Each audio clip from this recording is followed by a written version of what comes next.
আসসালামু আলাইকুম। আজকে আমার পাখি ব্রুডিংয়ের দ্বিতীয় দিন।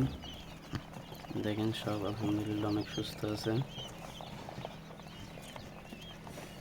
আমি প্রথম দিন লেবুর রসের সাথে চিনি মিক্স করে শরবত বানিয়ে দিয়েছিলাম, সাথে লাইসোবিট দিয়েছিলাম।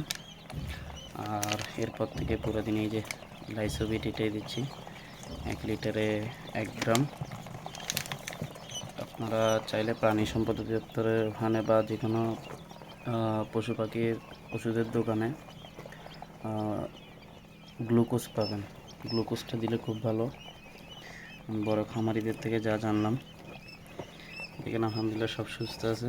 শুধু একটা মারা গেছে, কালকে বিদ্যুৎ চলে যাওয়াতে হারিকেনের নিচে আটকা পড়ে একটা মারা গেল।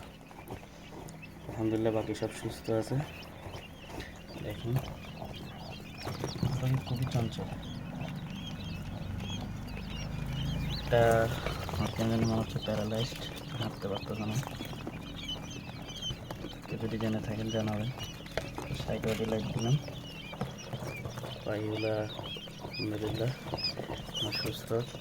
আর সোনার স্টেটার এখনও গুঁড়ো করে খাওয়াচ্ছি, এরকম 10-12 দিন খাওয়াতে হবে। 3 দিন হওয়ার পর আমি লাইসোবিট বন্ধ করে দেব।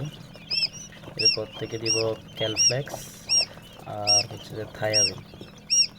এটা চলবে 8 দিন পর্যন্ত। পরে ইনশাল্লাহ গরমকালে আর কোনো ওষুধ নাই। বুঝলেই সবাই দোয়া করবেন। আসসালামু আলাইকুম।